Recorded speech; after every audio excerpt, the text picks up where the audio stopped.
Have you ever had someone look you dead in the eye and say no? Not through a text, not behind your back, right to your face, in a job interview, at a bar, across a conference table, and you felt that hit, like something inside you just collapsed. Here's what nobody tells you. That reaction isn't weakness. It's something far deeper. And most people completely misunderstand why face-to-face rejection hurts more than any other kind. But there's one thing about it that, once you understand it, will make you almost grateful it happened. I'm saving that for the very end. I used to think I was just too sensitive. A few years ago, I walked into a conference room to pitch an idea I'd been working on for months. I sat across from 4 people. I gave it everything. And when I finished, the lead guy looked at me, didn't even pause, and said, "Yeah, we're not going to do that." That was it. No follow-up questions, no interesting but, just no. And I remember exactly what happened to my body. My face went hot. My stomach clenched like someone had punched me. My hands went cold. I smiled, nodded, said, "Totally understand," walked out, got to my car, and just sat there. I couldn't move. I kept replaying his face, the flatness in his voice, the way everyone else at the table looked away. And the worst part? I told myself I was being ridiculous.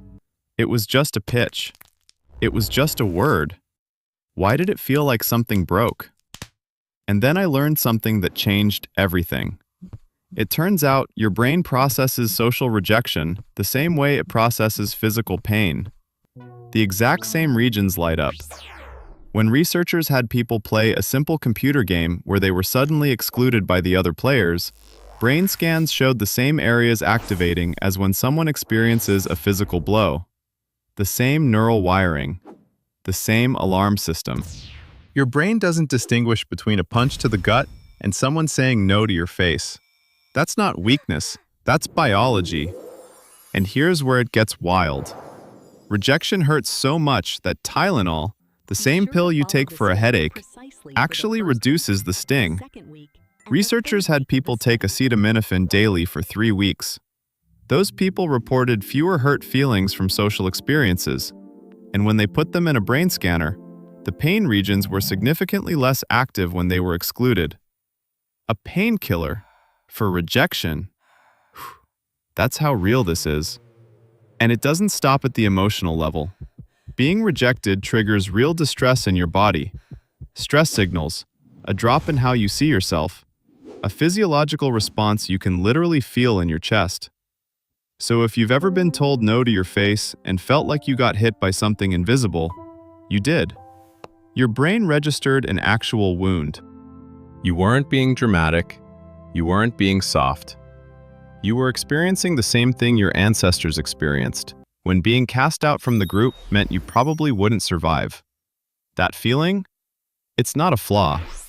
It's a feature. But here's where it gets dangerous. After that conference room, something shifted in me. Not in a good way. I stopped pitching ideas. In team meetings, I'd sit in the back, arms crossed, staring at my laptop. When someone asked for input, I'd say, "I'm good, nothing to add." I stopped raising my hand, stopped making eye contact, stopped showing up to after-work events. I'd get invited to a networking happy hour and find some excuse. Too tired, too busy, already have plans. The real reason? I didn't want to put myself in a position where someone could look at me and say no again. I deleted my dating apps. Spent weekends on my couch watching Netflix alone. At events I couldn't avoid, I'd stand in the corner scrolling through my phone while everyone else was shaking hands and exchanging business cards.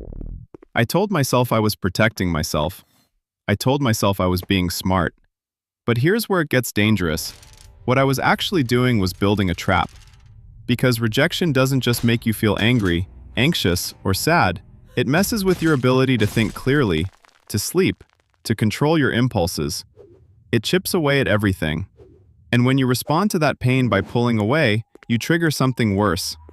You develop what researchers call rejection sensitivity, this constant state of anxiously expecting rejection, seeing it everywhere, and overreacting to even the smallest hint of it.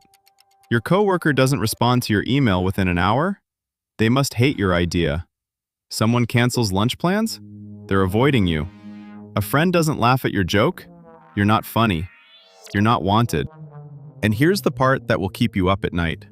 The withdrawal feels like self-protection, but it's actually self-destruction. When you pull away from people to avoid being rejected, you become lonelier. And loneliness makes you even more sensitive to rejection. So the next interaction feels even more threatening, so you avoid even more, so you get even more isolated. It's a spiral that feeds itself. Some people go the other direction. They don't withdraw, they lash out. They get aggressive, push people away on purpose before anyone can reject them first. But that leads to the same place. More isolation, more pain. And the most dangerous part? Neither reaction feels like a choice. It feels automatic. It feels like survival. But it's the thing that's actually keeping you stuck. The rejection itself wasn't the problem. It was one moment, one word. The real damage comes from what you do in every moment after. That's the spiral. And most people don't even know they're in it. So how do you break the spiral? Let me give you 3 things that actually work. The first one changed everything for me. Stop overgeneralizing. I used to get one rejection and suddenly every interaction felt like a threat. One person says no to my pitch, and now I'm convinced I'm bad at my job. One date doesn't call back, and I decide I'm unlovable. One friend cancels plans, and I'm sure nobody actually wants me around. But here's the truth. If you could stop taking one rejection and painting your entire life with it, you'd take most of the pain out of the experience. One no is not a map of your future. It's one moment, one person, one situation. So the next time it happens, ask yourself this. Is this rejection about me, or is this about the situation? Did they say no because I'm not enough? Or because the timing was wrong, the fit wasn't there, or they had something else going on entirely? That one question will save you from months of unnecessary suffering. The second thing is counterintuitive. Seek connection immediately. Your instinct after being rejected is to retreat. Go home, lock the door, grab a pint of Ben & Jerry's and disappear into Netflix for the weekend. But that's the worst thing you can do. Because positive social interactions actually release natural opioids in your brain, a real biological mood boost. So instead of isolating, do the opposite. Call your best friend. Go to the gym. Walk into a coffee shop and sit where people are. Don't be alone with the rejection. Let someone else's presence remind your brain that one no doesn't mean the whole world shut its door. The third thing is a reframe. Stop saying, "they rejected me." Start saying, "they gave me information." Not getting the callback doesn't mean you're not talented. It means that role wasn't yours. That information isn't a death sentence. It's data. It's direction. And here's something most people don't realize. After being rejected, your brain actually becomes more tuned in to social cues. You pay closer attention. You read people better. You become more aware of who's open to you and who's not. Rejection is literally sharpening your social instincts. If any of this is hitting home, hit that like button. It helps more people see this. Now, these 3 things will help you survive rejection, but there's something bigger, something that will make you almost immune to it. And that's what I promised you at the beginning. Remember what I said at the beginning?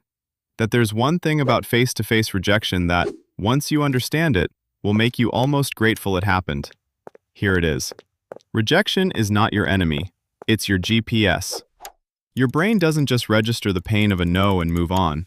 It actually runs 2 separate learning systems every time you get rejected. One tracks who gives you real opportunities, who says yes and means it. The other tracks something deeper, who genuinely values you. Not who tolerates you. Not who keeps you around out of convenience. Who actually cares. Your brain is literally designed to learn from rejection, not to be destroyed by it. It uses every no to build a map of who actually values you. And to build the kind of connections that actually matter, the ones where people have your back, where they reciprocate, where they show up, you have to be able to identify who those people are. Rejection does that for you. Every time someone looks you in the face and says no, they're saving you months, maybe years, of investing in the wrong person, the wrong place, the wrong path. They're not closing a door, they're pointing you toward the right one. You don't need everyone to say yes. You need the right people to say yes. And here's what I wish I could tell the version of me sitting in that car after the pitch meeting, hands shaking, convinced it was over. It wasn't over. That rejection didn't break my path. It redirected it. The people who were supposed to say yes eventually did. But I never would have found them if I hadn't been told no by the people who weren't right. That no wasn't the end of my story. It was the turning point. And looking back now, I'm almost grateful that guy looked me in the eye and said it straight. Because everything that actually mattered came after. So here's what I want to leave you with. You have permission to be rejected. You have permission to walk into a room, put yourself out there, hear no, and still believe you're enough. You have permission to feel that sting, because that pain is not a sign that something is wrong with you. From an evolutionary standpoint, if you're socially isolated, you don't survive. The fact that rejection hurts means your brain is doing exactly what it's supposed to do. It means you're wired for connection. It means you're built to reach out, to belong, to try. That pain is proof you're alive and brave enough to want something. Your worth was never determined by who said yes or who said no. It was determined by the fact that you showed up and asked in the first place. You raised your hand. You made the pitch. You asked for the number. You put your heart on the table. That takes more courage than most people will ever understand. The people who never get rejected are the people who never ask for anything. And that's not strength. That's hiding. So next time someone looks you in the eye and says no, let it sting, then let it go. Because that no just made room for the right yes.